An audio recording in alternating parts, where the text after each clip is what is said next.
Yes, Virginia, there is a Santa Claus. And at this house, he's left only 2 gifts. One present is labeled to Arizona's public schools from the State Board of Education. I believe this is the A through F accountability system. I wonder what's inside. And the other one is labeled to the Arizona Public Schools from the Classroom's First Council and the state legislature. Why, this could be a new school finance formula. The question is, will these be lumps of coal or diamonds? So what is inside these packages? Let's think about what could be a specially wrapped gift.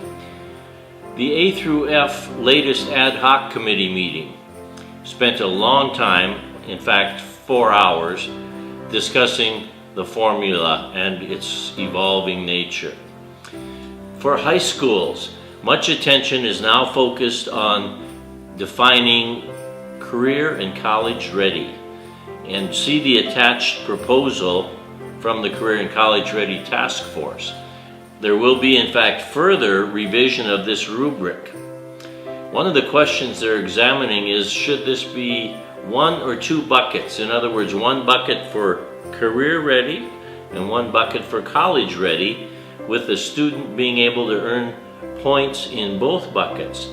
And who should earn these points? Seniors as for the school as a culmination of their career, or should students be able to earn points in freshman, sophomore, junior, and senior years? That has yet to be defined.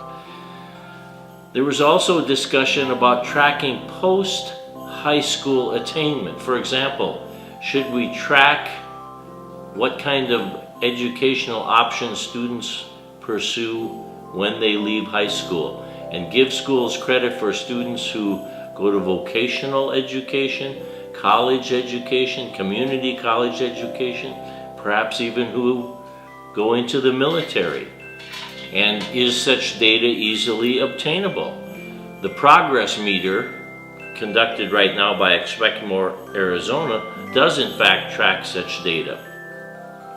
Also, what about ACT and SAT scores?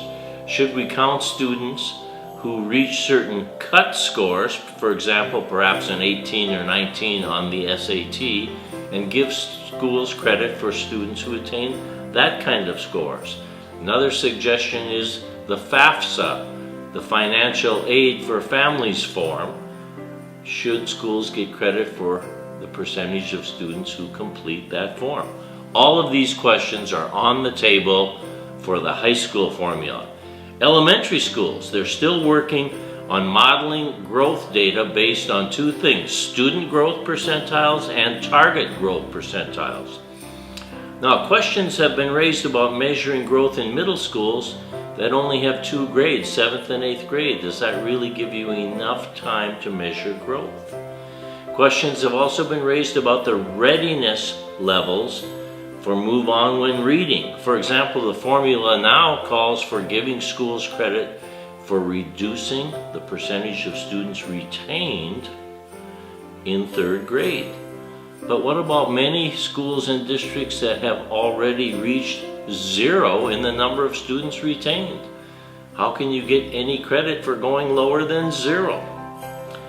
So there's many things yet to be decided. I've given you multiple attachments about the A through F. My detailed notes, if you're troubled by insomnia, those will take care of it. Also the rubric for the college career and readiness as it currently stands. The next meeting of the ad hoc committee is Thursday, December 8th at 9 a.m. We will need people to weigh in and argue for a go slow approach. Let's not rush to decision on this.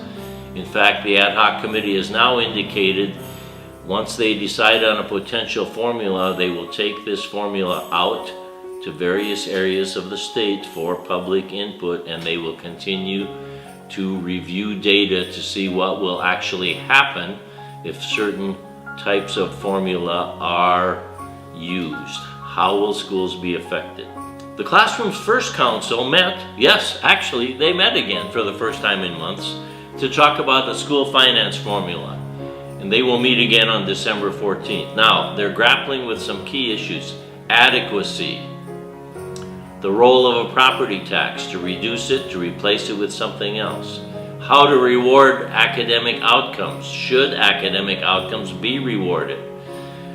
To incentivize teachers to transfer to or remain in high poverty schools. Should that be done? And finally, how to recognize low SES or poverty issues. What can be done about that? I've attached a PowerPoint that they're working on to reflect the committee's work. Chairman Swanson emphasizes that the committee stresses a major financial reform is needed. The legislature should not consider piecemeal bills on these issues. Even more, the committee says, surprisingly, more money is needed to fund education adequately in Arizona. But they have in fact come to that conclusion despite the governor initially charging the committee that they should not come to that conclusion. Yes, it's beginning to look a lot like Christmas. But what kind of Christmas? And even more importantly, will 2017 be a Happy New Year? And remember to give yourself the Christmas gift that keeps on giving, a subscription to the ASA YouTube channel.